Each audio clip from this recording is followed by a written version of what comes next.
We are, and make sure we are streaming. All right.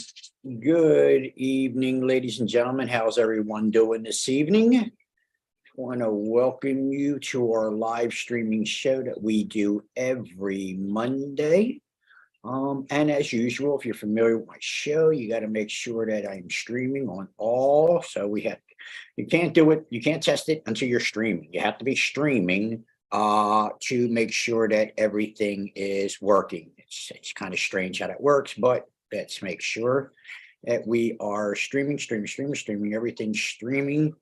What was funny?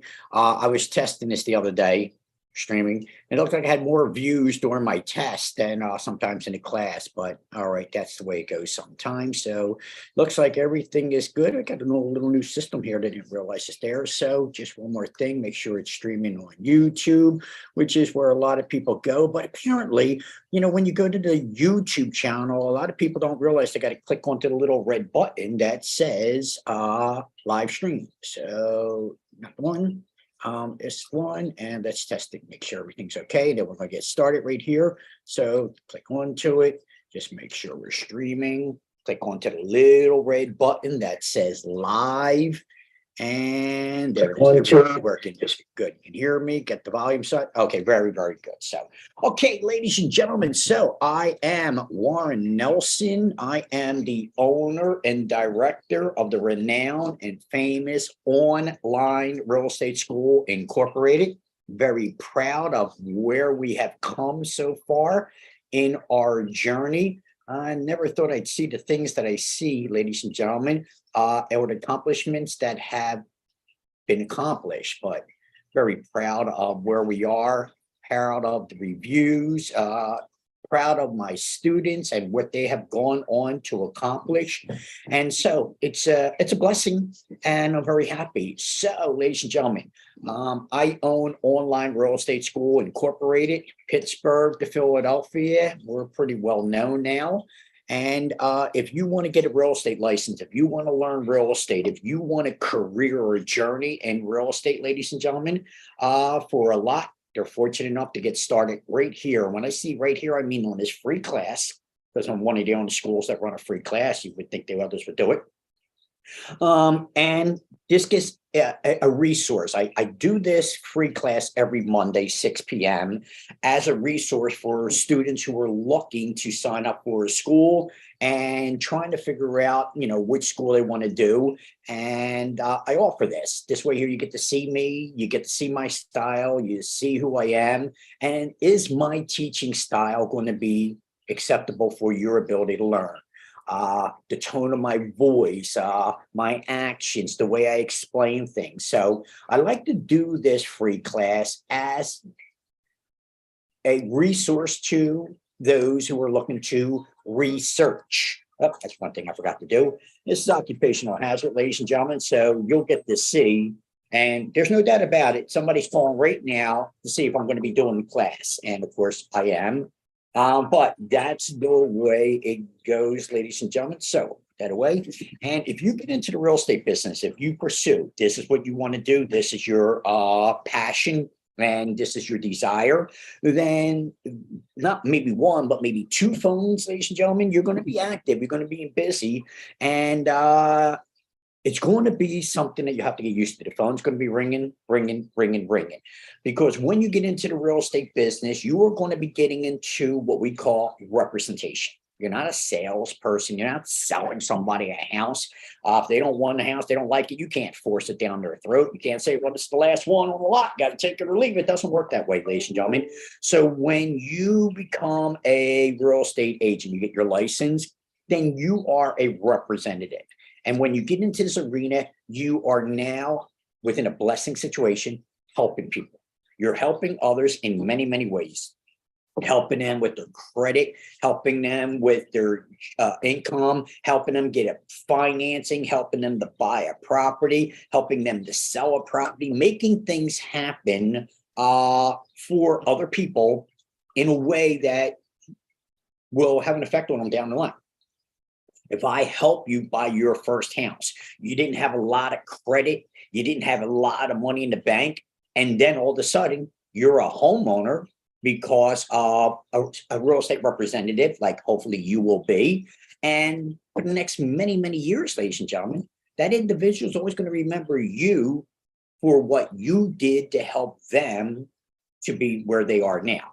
So helping others is a blessing. And if you're going to be into real estate, then understand helping others will be a lot of the rewards. But there's this counseling, Florence Nightingale kind of thing, nursing kind of thing that you have to understand. When you are helping others as a real estate representative, it does carry a lot of weight because you're dealing with their problems, all right? And I don't mean psychological or health issues. Thank goodness we don't have to go that far, but we are dealing with their, maybe there's a credit issue, maybe there's income issues, maybe it's a divorce. We deal with a lot. Maybe there is a passing in the family. We have an estate, so we'll deal with that. And so there's a lot of issues that we help people out with and out of. And so this is something that you really should understand, that when you get into the real estate business, maybe somebody's in foreclosure, behind on a mortgage. So our job is to try to help out, to try to figure a way to help out in the situation. And you really can't do it yourself. You're going to need resources. So there's going to be a lawyer, an insurance, a lender, title company, and so forth. So there's these branches of others, So sometimes I might be stuck and I'll go to Mark, who's my lender, and say, Mark, what do you think about this? How do you think we could work this out? And Mark will say, well, here's what we could do. And it's like, oh, that's excellent. I should have thought of that myself, because sometimes it happens. You can't always think of yourself. So it's nice to have this network, this resource always available. And not only do I own this school, I also own a brokerage, ISS Realty. So a lot of my students, not all, a lot, it's a numbers game. A lot of my students, after they're done 6 or 8 weeks with me, and my style and how I motivate and help, they would like to come work with me. They would like me to take them to the next level, from the book in the classroom right into the field, working directly with the house, the clients, and so forth. So in that arena, once again, now I got to help a lot of agents. So now in my world, I help you get licensed. I help you in your new career with your business, and then I help you with other issues. So that's what you have to understand as a real estate agent and a representative. As an investor, ladies and gentlemen, you represent yourself, and you're not really looking to help somebody else out. You're looking to help yourself. Take an opportunity of somebody's unfortunate opportunity. And so as an investor, you're helping yourself. But what you don't realize a lot of times is when you talk about these investment books, buying a property and then reselling it and making the money, because it's always about making the money. All right. Now, see, that's the problem. You don't really understand the concept of what real estate investment is really all about, ladies and gentlemen. That good deal that you got could blow up in many, many ways. You bought a foreclosure. You thought you got a good deal. The property is a $200,000 property, and the bank sold it to you for $120,000, and you're like, boom, I got like $80,000 in equity, only to find out later that you don't even have the deed to the property. What happened? How you talk? Huh? Oh, yeah, not a problem. Or you bought a property at auction, and let's say a tax sale auction. Oh, those investment books tell you these are the deals of deals, right, ladies and gentlemen? You can't go wrong there. You go buy a property at 10 cents on the dollar. So you go to an auction, a tax sale auction, you buy a property that's worth $200,000. You got it for $50,000. What? Great deal. But you didn't buy a property. Say what? No, you didn't buy a property. What did I buy? That's the question. What did you buy? What did you buy at the foreclosure? What did you buy at the auction? What did you get with? Now let's get one more thing. That great investment that you just got, somewhere along the line, You will get the deed if you know what you're doing. And that could be a year or so down the line after you bought it. Now you got to put a family out of the property. How are you going to handle this one, ladies and gentlemen? All right. So as an investor, you're always trying to make money and get a great deal. And when you read these books, oh, you can buy a foreclosure, you could do a tax sale, you can get a property divorce and something like that. But notice that the investment always are talking about trying to capitalize off of another's misfortune in one way or another. All right. And so you just need to understand there's two spectrums here. So if you want to be a real estate agent and a representative, that's one side where you're helping others.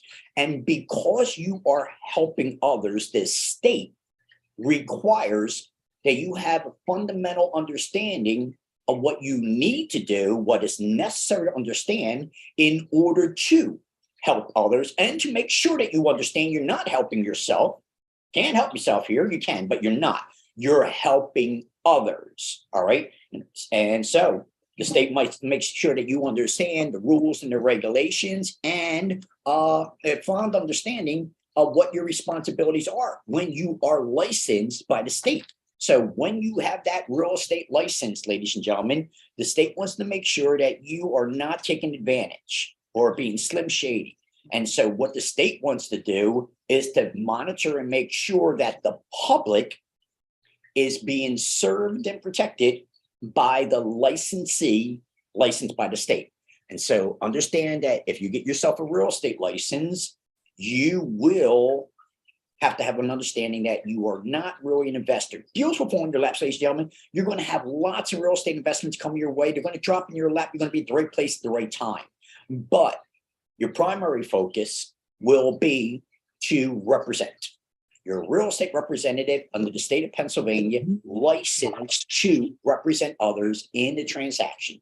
And you cannot receive compensation for your services in the real estate arena without a real estate license, because you cannot practice medicine without a license. So you can't be a doctor unless you're licensed. You can't practice law without a license. Can't be an attorney unless you're licensed. And you can't practice real estate without a license. All right. Try to rent your neighbor's next door property or take a lease and take a security deposit for your neighbor to rent out their property without a license. That's criminal. Oh, what? Yep. It's a violation of the law, because now you are receiving compensation. So you're doing your neighbor a square. That's one thing. You want to do all this for free? That's one thing. But if you want to receive some kind of compensation for the services that you just surrendered to your neighbor, you need a license for that compensation. So a lot of these things you might not have learned. And these real estate investment books don't explain these things to you. They're telling you that you could do certain things that you actually need a license for. They're telling you you could do certain things that you actually legally cannot do. Let me give you an example. What we call a net listing in the real estate arena, which is illegal under your licensing requirement in the state of Pennsylvania. And here's how a net listing goes. And you would see an investment book to tell you you could do this. And you could do it. You could do it.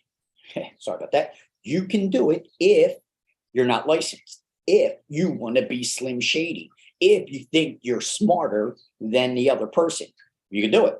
But if you understand and you're licensed by the state, then you can't do it. And this is what we call net listing. And check this out. Heard about it, you probably thought about it, you probably even thought it was a wise, good idea. So let's just say that, let's make up a name, Mary. Mary's selling her property. And Mary, and the property's worth, Mary would like to get $200,000 for the property.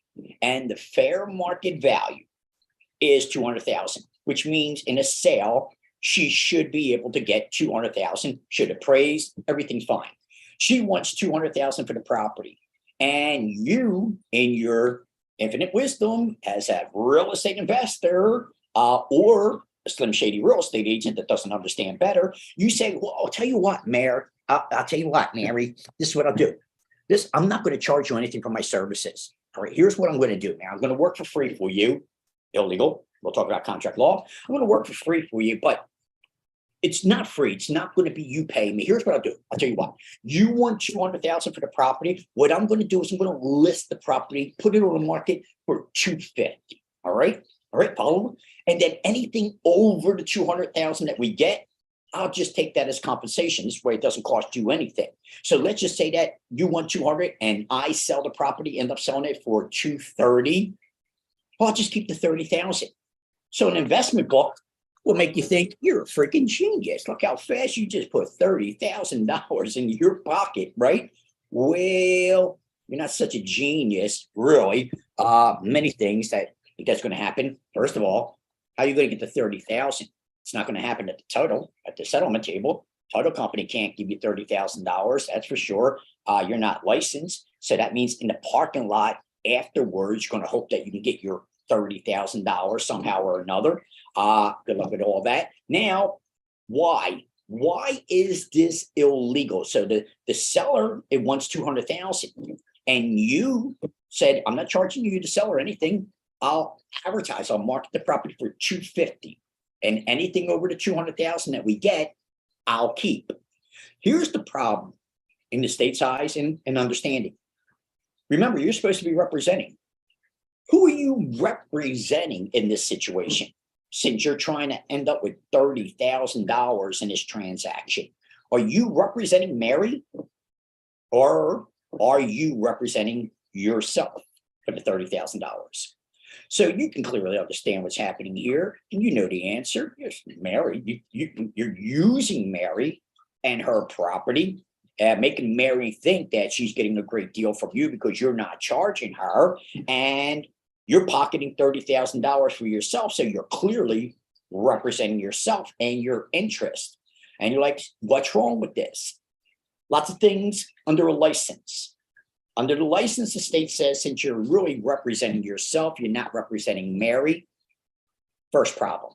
Second problem, who got burned in this deal? In my little scenario, well, that would be the buyer. The buyer ended up paying $30,000 more for it. Now, did it appraise and stuff like that? Again, this is just an example, all right? There's other barriers to try to protect the buyers and sellers in this, scenario, in case there is a slim shady real estate agent. So we'll talk about appraisals and everything else. But in this situation, it appraised. The buyer paid $30,000 more for the property, and somebody got hurt. And the real estate commission's not happy that you do not understand the terms of a contract, and you did quite a few things wrong here.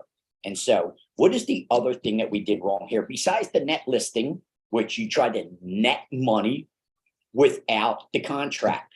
There's the other thing, ladies and gentlemen. In Pennsylvania, in the real estate arena, you need 3 ingredients for a contract. 3 ingredients for a contract here in the state of Pennsylvania. Those 3 ingredients are date. Everything's got to be dated. Signatures, all parties to the contract have to sign, and consideration. Dates, signatures, consideration. What is consideration? Something of value, but it's usually money. You ever see property transfer hand for $1 in the state of Pennsylvania? That $1 made this contract legal. Without that $1, had there been no consideration, like in our deal here where we weren't charging Mary anything, then we never had a contract, because we can't work for free.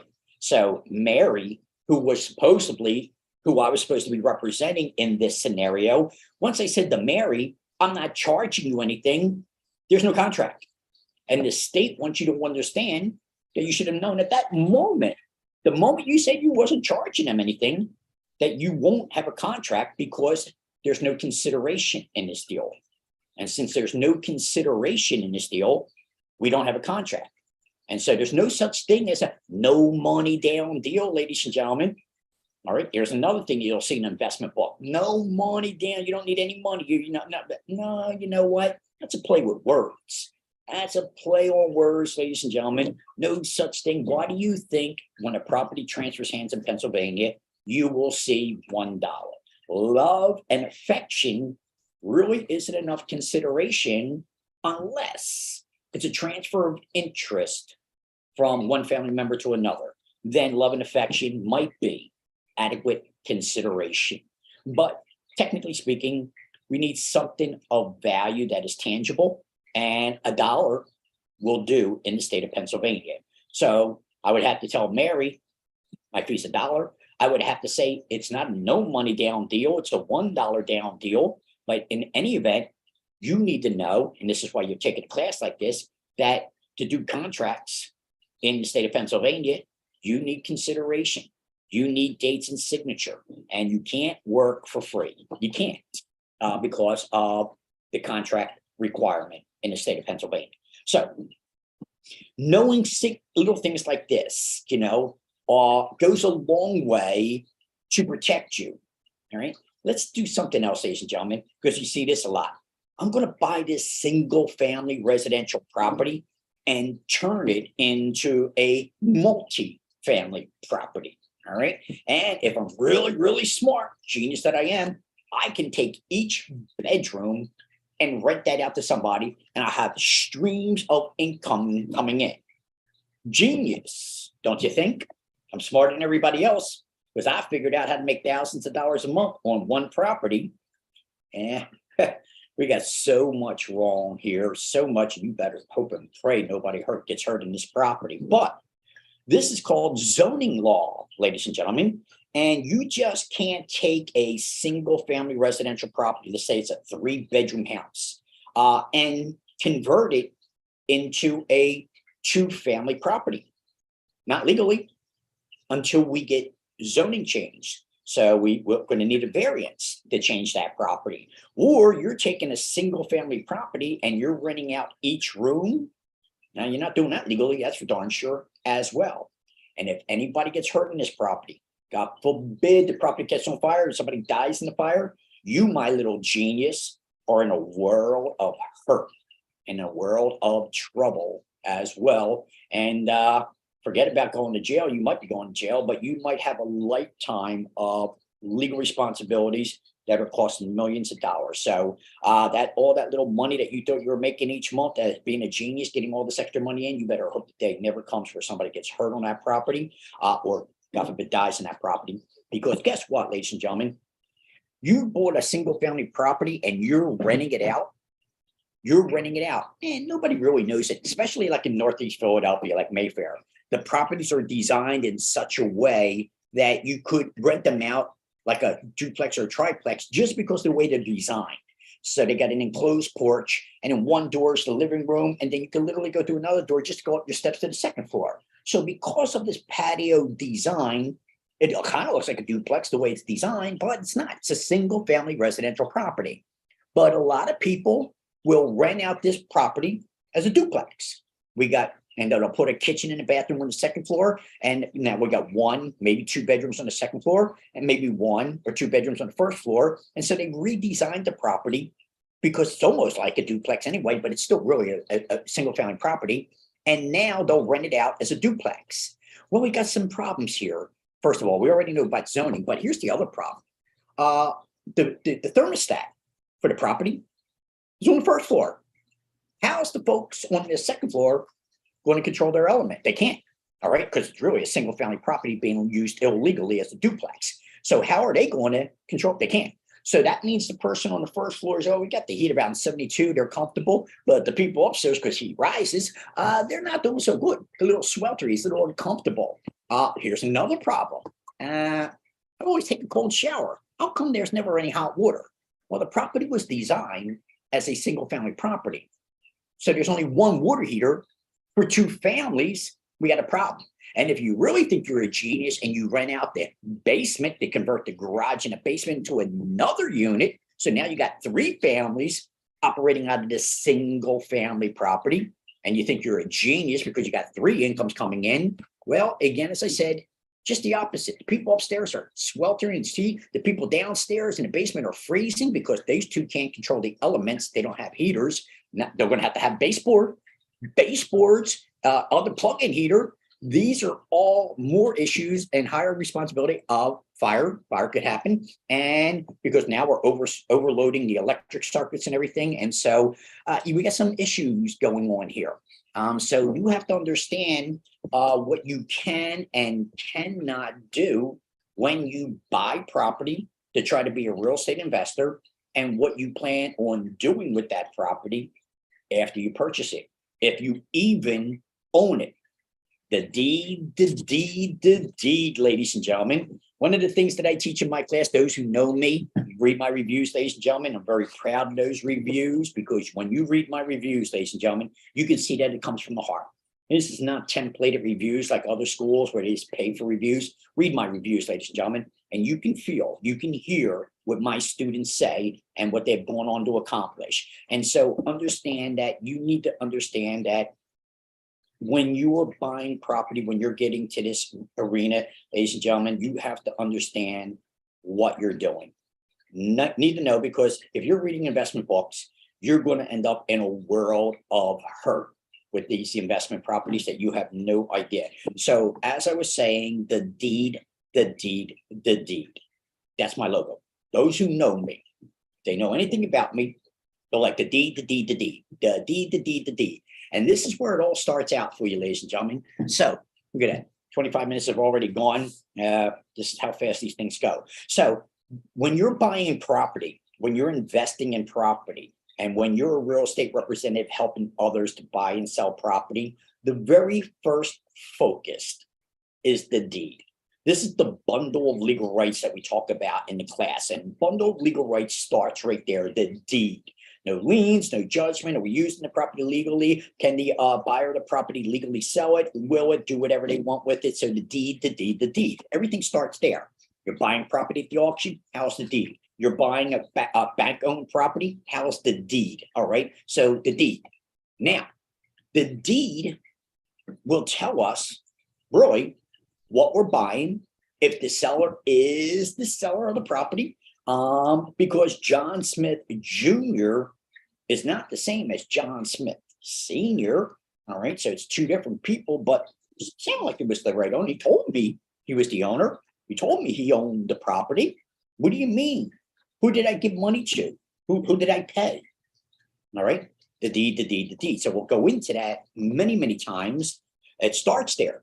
Starts there with every investment property. Everything that you do, ladies and gentlemen, it starts with the deed. Is there an easement, an appurtenant easement in there? What is that? What's an encroachment? What's an easement? What's a lien? All right. And so a lien means you owe somebody money. And if I see there's a lien against the property, what's that mean? It means the owner of the property still owes somebody money. And until they pay them back that money, this lien against the property is going to be your problem.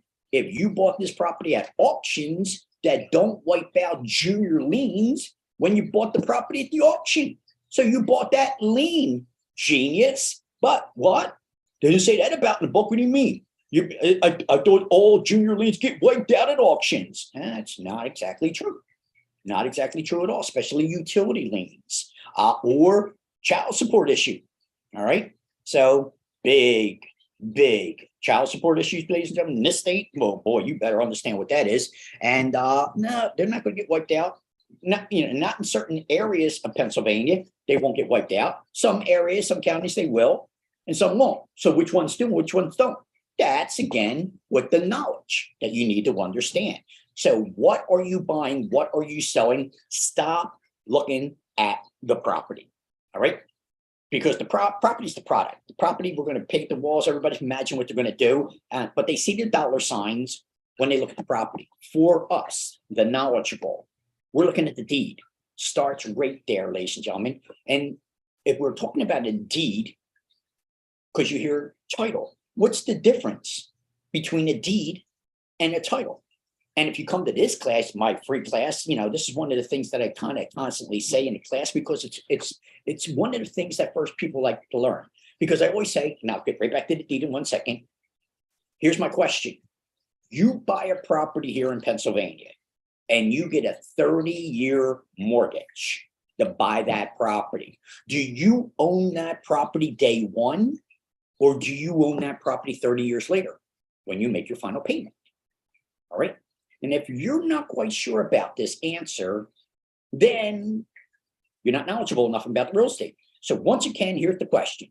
You buy a property and you get a 30-year mortgage. Do you own that property day one, or do you own that property 30 years later when you make your final payment? In the state of Pennsylvania, ladies and gentlemen, we are known as a lien theory state. The state's 50 states in the United States, and they're either a title theory state or a lien theory state. Okay, so there's 50 states in the United States, and they will be either or. They're either going to be a lien theory state like Pennsylvania, or they will be a title theory state like Texas, for instance. Okay, so in the lien theory state like Pennsylvania, ladies and gentlemen, the answer to my question is you own the property day one. So what? You got a 30-year mortgage. The mortgage is just a loan. The bank's name's not on the deed. The bank doesn't own the property, you do. So here in Pennsylvania, when you buy a property and you get a 30-year mortgage, you get the deed to that property at the settlement table. Day one, it's your property. That's it.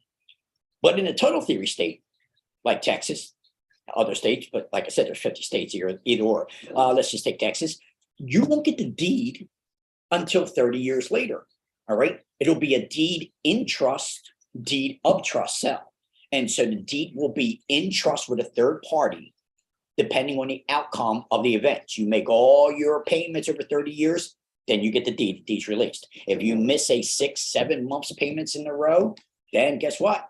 The lender gets the deed, no foreclosure, no legal action, property comes right back. And when I teach you how to invest in property in my class, I teach you the deed technique, deed in trust, deed of trust, so that you can control your investments, you can get your property back. But if you don't understand this, just like a lien theory, your mortgage, because most investors only understand the mortgage, then there's a foreclosure process. You have to go through the quit claim process, which means you have to give the owner of the property so much notice before you can actually start legal action, so much notice before you can start foreclosure, and then so much time, even after the judge is awarded you the property or the lender back the property, still there's more time that has to be in there. Or if it's a title sale, a tax sale, there could be a redemption period. What's that? So first thing first, if you did not know if you owned the property day one or 30 years later, and you're in the process, you got a mortgage, you're already in a world of hurt. And so a lot of people don't understand the difference between the mortgage and the deed. What is the difference? Or what's the difference between a deed and a title? And so in this class, ladies and gentlemen, we get down right to it and to make sure that you understand from the beginning to the end. We're going to talk about construction, development, investment, commercial, residential. All this is covered in the 8 weeks that you're with me. So not only am I going to prep you to pass the exam, I'm going to teach you how to run a real estate business. I'm going to teach you how to invest in property. So when when I say I'm going to teach you how to invest in property, you're like, well, I can read that from a book. I bet you can't.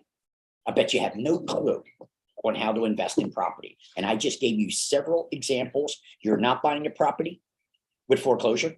That's not what you ended up with. You're not buying the property at the auction. That's not what you end up with. Say, what? All right. And so you better understand what's going on, what you can and can't do. And so what is going on here with this deed and the title? So you just found out that Pennsylvania's a lien theory state. What does that mean? That means the bank gave you or the lender gave you money known as a loan, and they gave you a mortgage. Sorry about the cat, ladies and gentlemen, but it's their house too. So now the lender gave you a loan to buy the property, and they gave you what's called a mortgage. And so you think the mortgage is your promise to make the payments. That's not true. You really get two instruments from the bank. You get a mortgage and a note. All right. The note is your promise to make the payment, but the mortgage is the legal document, the legal instrument that the lender obtains that gives them the right to use your property as collateral for the loan, security for the loan. And if you don't repay the lender through this mortgage document, that legal document allows them to foreclose on the property. This is what we call fee simple, subject to a condition subsequent. All right.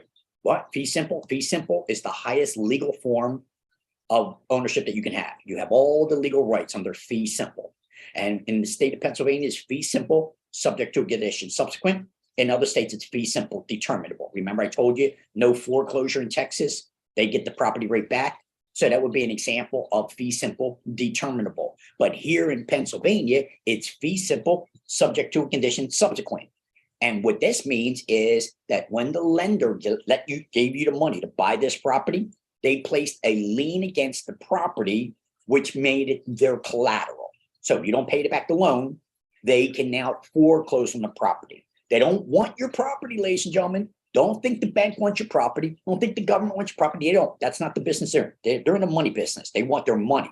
So what they're going to do is they have the right to auction your property off. That's what they'll do. They don't want your property. That's for sure.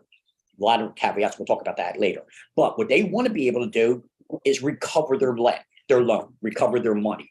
And the way that they can do this by placing this lien against the property, giving them the legal right to auction off the property or put it up. But remember I said fee simple, subject to a condition subsequent. Yes, they have the legal right, but they still need a judge's decree. They still need the judge to sign off to allow them to do it. So the mortgage does give them the legal right to do it, but they just can't go and auction it off. So fee simple, highest legal rights that you have in a property, subject to a condition, a foreclosure subsequent to the judge's decree, and now they can try to recover their money. So don't get the mortgage. The mortgage is a loan, and the mortgage document that you sign is a legal instrument that allows the bank to auction off your property if you don't pay them back. See how this is working now? But had nothing to do with your payments to the bank, had nothing to do with your principal, interest, taxes, and insurance, which we call PITI. That would be covered in the note. And that note, ladies and gentlemen, which you probably don't understand, is really the investment. I don't need to buy property. I could buy this note that the lender procured. And so now residual income, this is what I teach you. When I teach you how to invest in property, I teach you to understand residual income. You don't want to be a freaking landlord, ladies and gentlemen, that's for sure. Because if you're the landlord, that means you have the property, you own it, but you got to pay the taxes on the property. You got to pay the insurance on the property. You got to pay the maintenance and the upkeep on the property. You got to deal with tenants, evictions, and everything. Oh, there's a lot easier way to be doing real estate investment rather than having a portfolio of properties and dealing with tenants, taxes, insurance. You don't want to be the landlord, ladies and gentlemen. But when you read an investment book, that's usually the first avenue they take you to. All right. You do want a duplex. You do want one multifamily property. And we'll talk about why you want that in a second. So I always teach my investors the very first investment you should make is a multifamily, a duplex or a triplex. Now, what's going on here? Did I just contradict myself? I just told you that you don't want to be the landlord. You don't really want it. There's a smarter way. Let's buy the notes. Let's buy the money rather than the property. So I'll teach you how to buy notes in my class. Now, another way to invest, my way, the way I do it, in this way, I don't have to deal with all that. I don't have to deal with the evictions. I don't have to deal with finding new tenants. I don't have to worry about redoing the property after each tenant leaves and goes in and out. That's a lot of work, ladies and gentlemen. And sometimes a positive cash flow is not there sometimes. So I wouldn't recommend that. But I would recommend a multifamily property, at least one. Why? And why do I make this the first thing I tell my investors they should buy? Let me ask you this question, ladies and gentlemen. If you didn't have any rent or any mortgage to pay each and every month, no mortgage, no rent, would that make life better for you? Would things be easier? Would you be a little bit happier in life if you did not have this burden of rent or mortgage every month? So the reason that I always tell my young investors who are just starting out why they should buy a multifamily property with an FHA mortgage, because now they only need 3.5% of their own money to buy the property, is because you want to live rent free. What you want to do under an FHA mortgage, you have to live in one of the units. So you live in the downstairs or the upstairs unit, and the tenant lives in the other. They pay your rent, which pays for the whole mortgage. So you are now living rent-free, mortgage-free, which is what we're doing here. We're not buying the duplex to make a little bit of money off of it. We're trying to make life easy, stressful. All right. No gray hair, ladies and gentlemen. All right. I've been doing this. I'm lucky. I can take care of the hair, but the mustache just seems to gray a little bit faster than everything else. But I don't know what it is. It's like two brains. It's the same cell, but for some reason, that's the way it is. Anyway, but stress. You don't want stress, ladies and gentlemen. Stress is a killer. Literally, figuratively, and you'll age, your health will deteriorate, your life won't be very pleasant if it's under stress, and you want to try to eliminate stress. So if you didn't have rent or mortgage payments to make every month, well, guess what? Your life would be a lot less stressful by eliminating. So I recommend to my investors the first property to be a multifamily property to live rent free, mortgage free, not to try to make some money off of this property. You will, but that's not the premise. That's not the goal. Here's the other thing that you really want to know and understand when you buy this property. Do not let the tenant that's renting out the other property know that you own the property. That's a big no-no. And so you're kind of proud, hey, this is my property. I'm boss. I'm king. You come see me. This is my property. I'm renting it to you. That's another mistake, ladies and gentlemen, that investors will do. Because I can tell you right now, ladies and gentlemen, you're the owner of the property. My neighbor said I didn't know that. And every month when I have a problem, an issue, and I can't pay my rent, guess what I'm doing? I'm knocking on your door, trying to explain to you why I can't pay my rent this month. All right.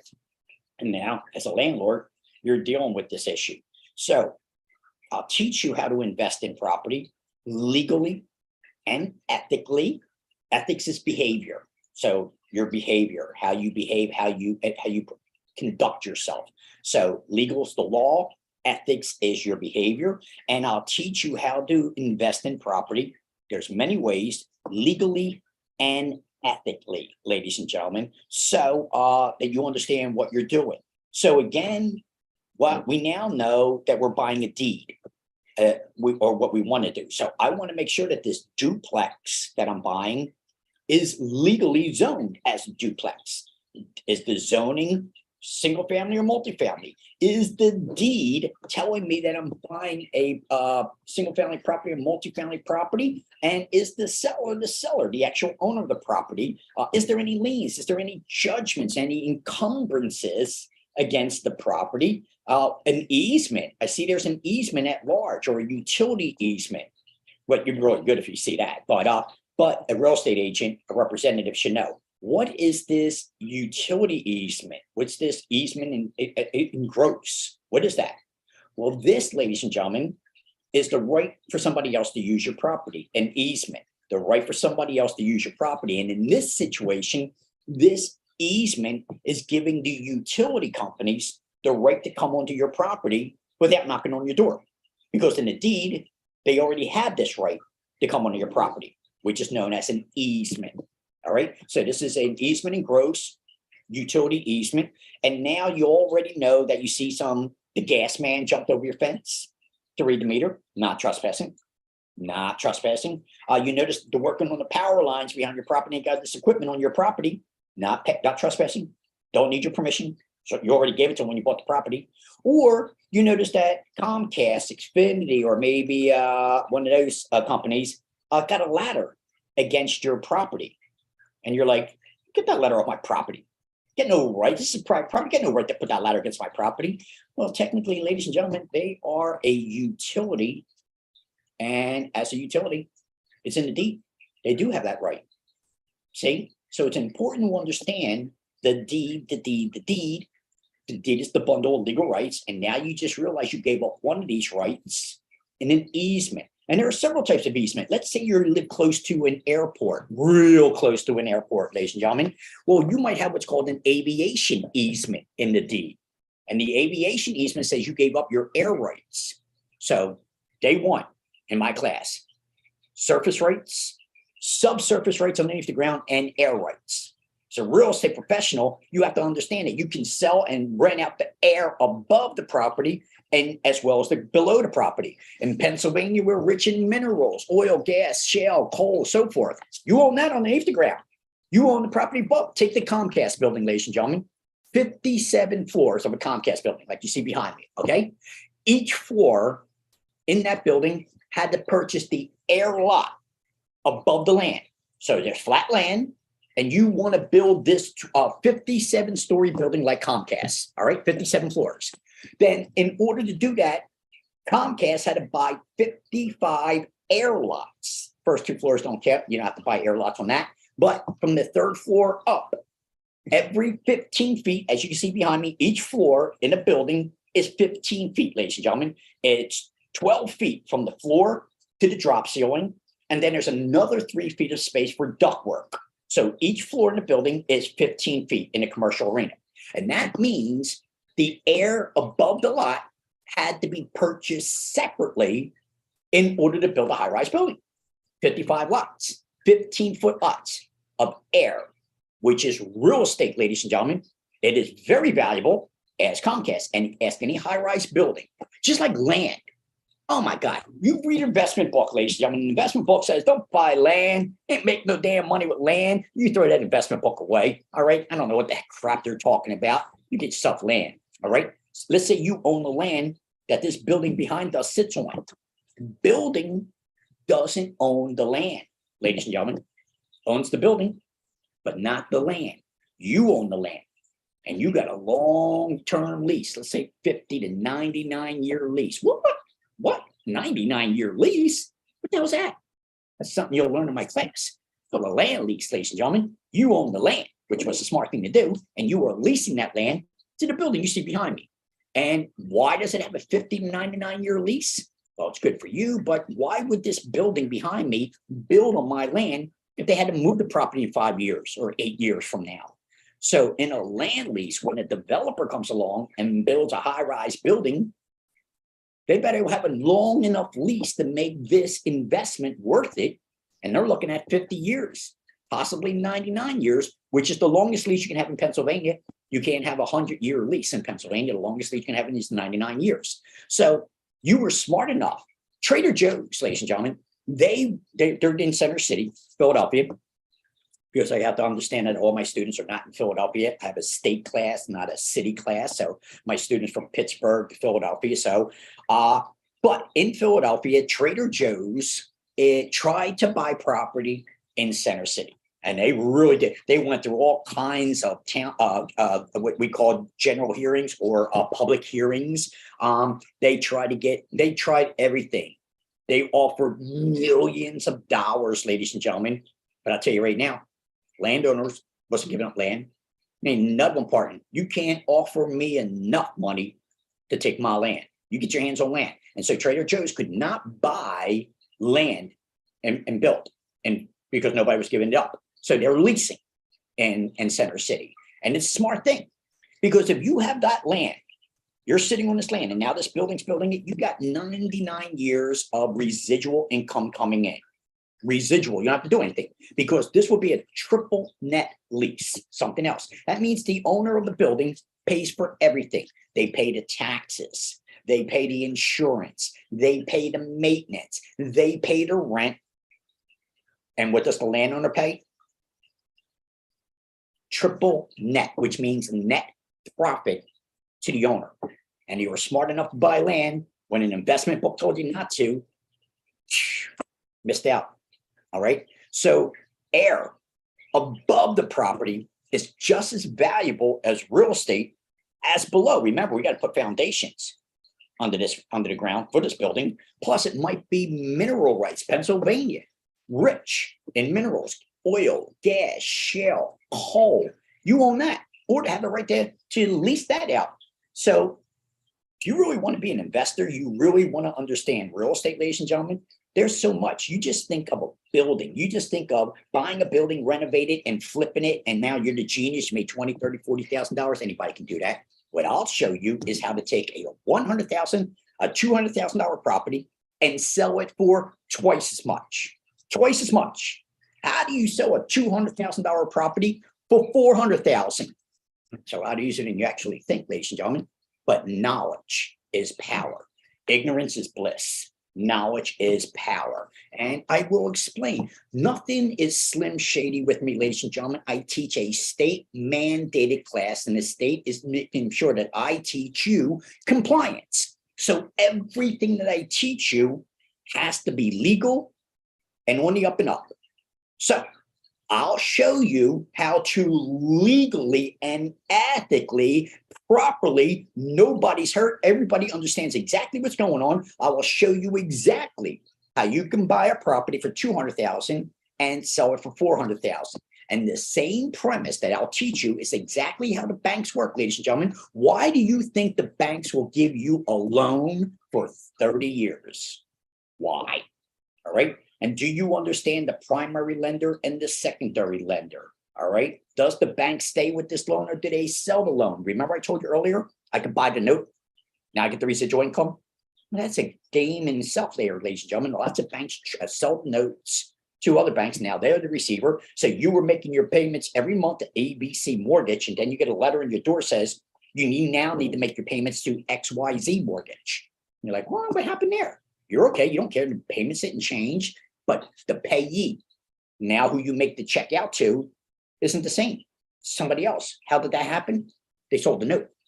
And now somebody else is receiving the residual income.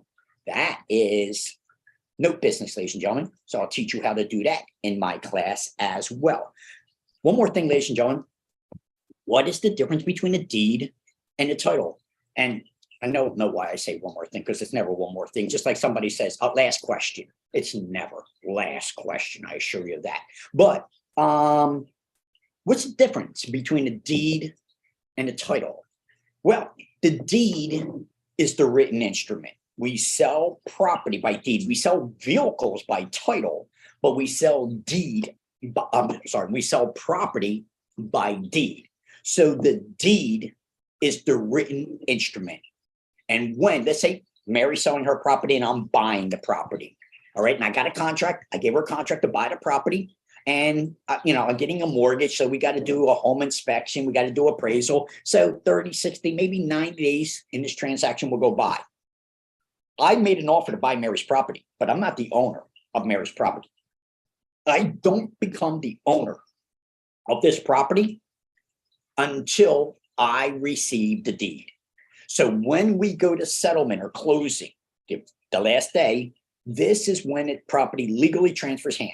Mary, the buyer of the property, Mary, the seller of the property, she's going to receive a check for the property.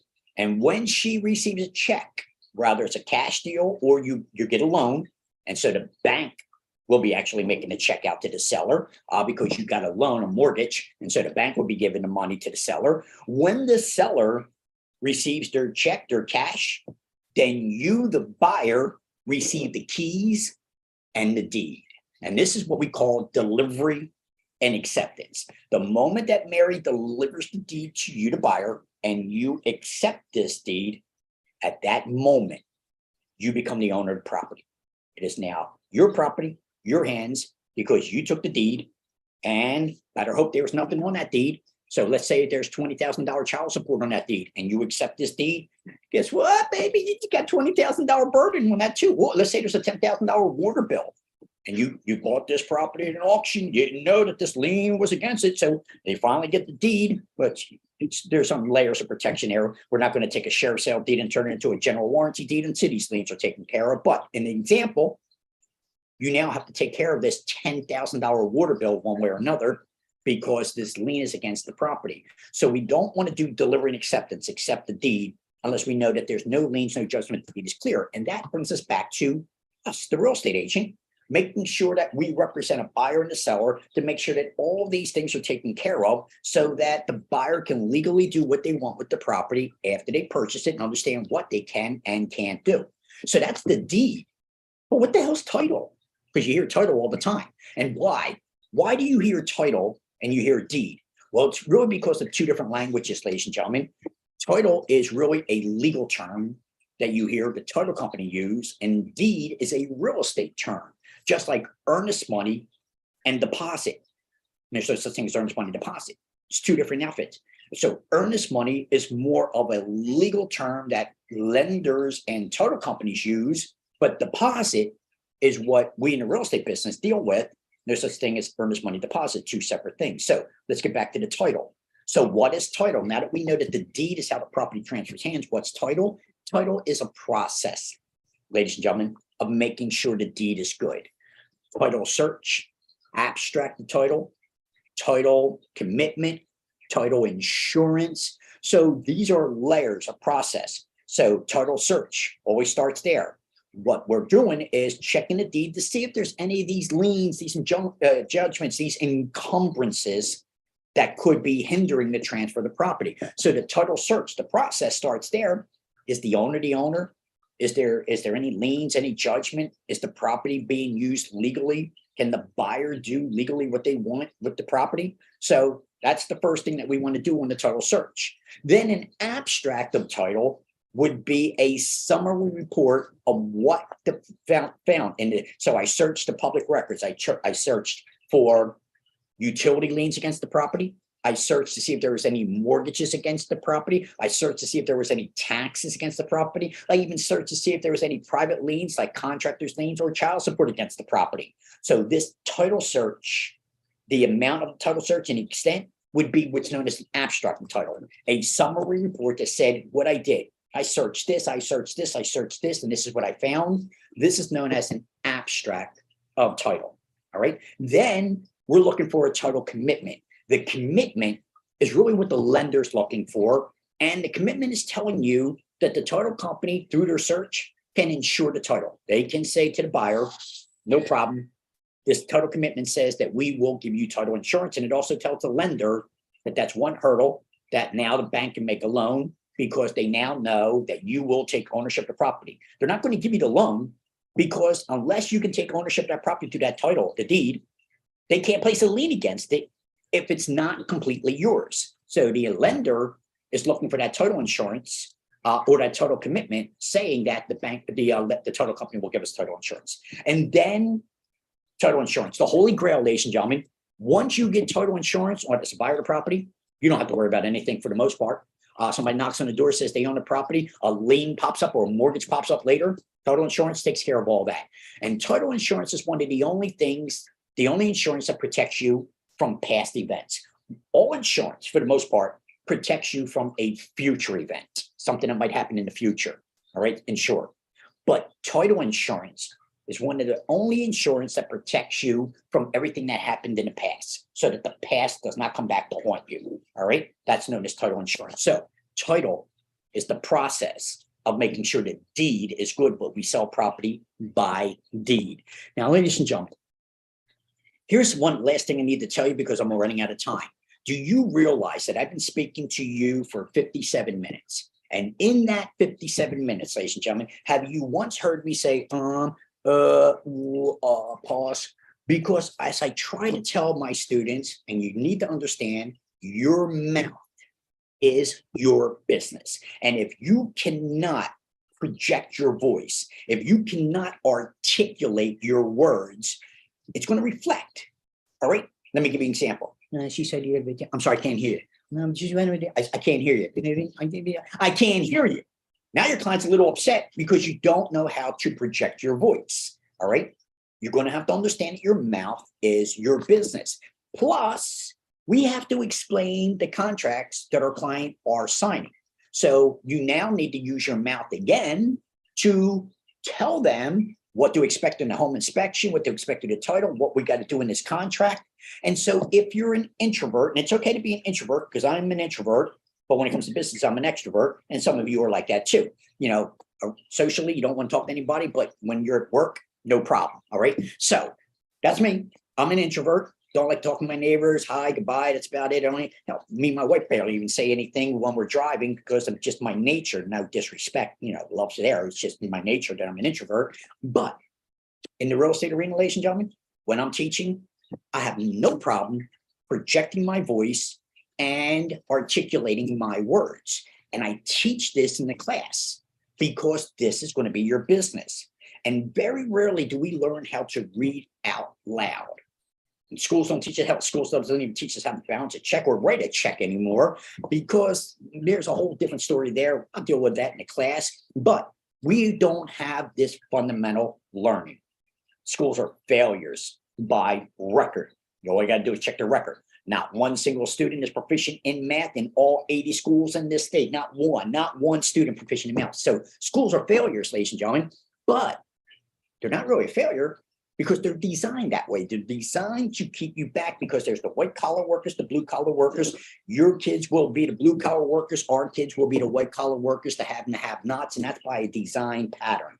So I will teach you in my class more than you have ever learned in your life, more than you ever thought you were going to learn in my business, in my school, I'm sorry. And I'm going to show you how to be a professional, a successful business entrepreneur, and how to make a ton of money by helping others and knowledge. Knowledge is power. But again, as I said, your mouth's your business, ladies and gentlemen, and you're going to have to learn to project and articulate your words. And if you understand and know what you're saying, then it's okay. That's where the confidence comes.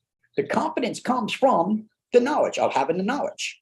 And as long as you know what you're talking, you're not faking it, you're not, acting like you know what you don't know, then you'll have no problem projecting your voice and explaining and helping others. And that's where it's going to be in my class, ladies and gentlemen.